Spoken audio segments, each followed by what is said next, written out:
যে কান্নায় তারা বছরের পর বছর গুমরে কেঁদেছেন, তাদের কান্নার দিন অবসান হবে যদি তারা ট্রাইব্যুনালের কাছে এসে তাদের বক্তব্য দেন, বিচারের মুখোমুখি করেন অপরাধীদের।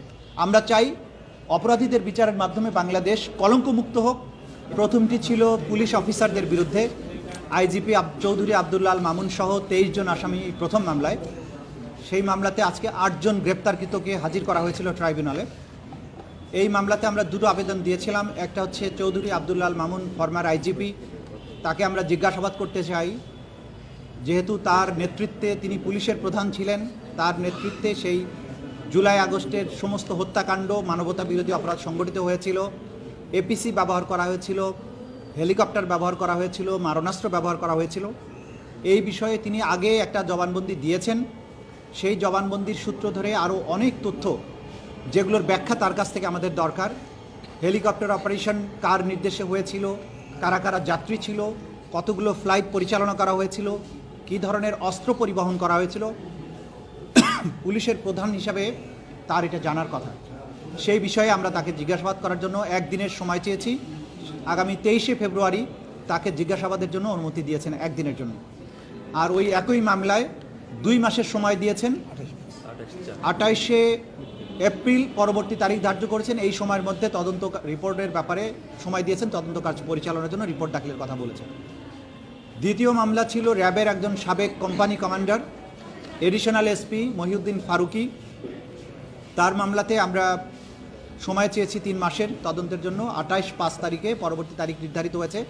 তার বিরুদ্ধে অভিযোগ হচ্ছে তিনি অসংখ্য মানুষকে গুম করার সাথে জড়িত এবং গুমের শিকার ভিকটিমদেরকে তার অফিসে এবং বিভিন্ন আয়নাঘরে, নির্যাতন সেলে অমানবিক নিষ্ঠুরতম পন্থায় নির্যাতন করতেন এবং নির্যাতন করার ব্যাপারে তিনি একজন মাস্টার মাইন্ড, তার একটা স্পেশাল কোয়ালিটি আছে।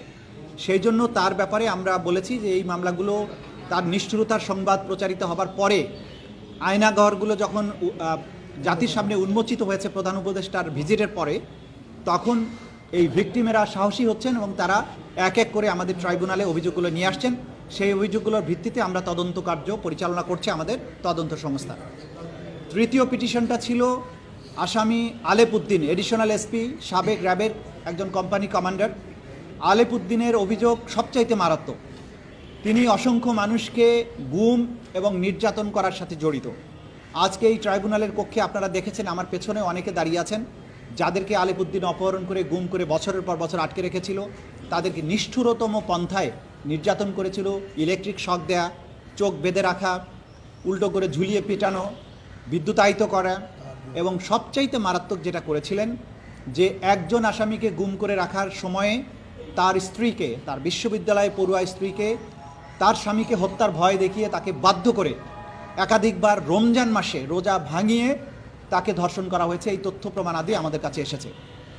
আমরা এগুলো ট্রাইব্যুনালকে জানিয়েছি যে এরকম নিষ্ঠুর এবং জঘন্যতম অপরাধী যারা, তাদের ব্যাপারে তদন্ত কার্য পরিচালনা করতে সময় লাগবে, কারণ প্রতিদিনই নতুন নতুন ভিকটিমরা আমাদের কাছে অভিযোগগুলো নিয়ে আসছেন এবং তাদের তদন্ত এবং তাদের বক্তব্য, তাদের এভিডেন্স কালেকশন করার জন্য আমাদের সময় দরকার। এই সময় শেষ হলে যথাসময়ে তাদের ব্যাপারে তদন্ত রিপোর্ট দাখিল করে তাদের বিরুদ্ধে আনুষ্ঠানিক বিচার প্রক্রিয়া যাতে শুরু করা যায়, সেই ব্যাপারে আমাদের তদন্ত সংস্থা দিনরাত কাজ করছে। এটা ছিল আজকের দিনের প্রসিডিংস।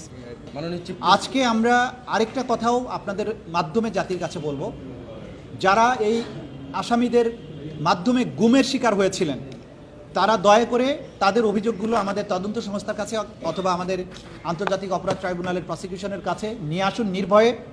বাংলাদেশ এখন স্বাধীন হয়েছে। অপরাধীদেরকে, যাদের বিরুদ্ধেই প্রমাণ পাওয়া যাবে, তাদের বিরুদ্ধে যথাযথ আইনগত ব্যবস্থা গ্রহণ করা হবে। যে কান্নায় তারা বছরের পর বছর গুমরে কেঁদেছেন, তাদের কান্নার দিন অবসান হবে যদি তারা ট্রাইব্যুনালের কাছে এসে তাদের বক্তব্য দেন, বিচারের মুখোমুখি করেন অপরাধীদের। আমরা চাই অপরাধীদের বিচারের মাধ্যমে বাংলাদেশ কলঙ্কমুক্ত হোক এবং যারা গুমরে গুমরে কেঁদেছেন বছরের পর বছর, তাদের কান্নার অবসান হোক।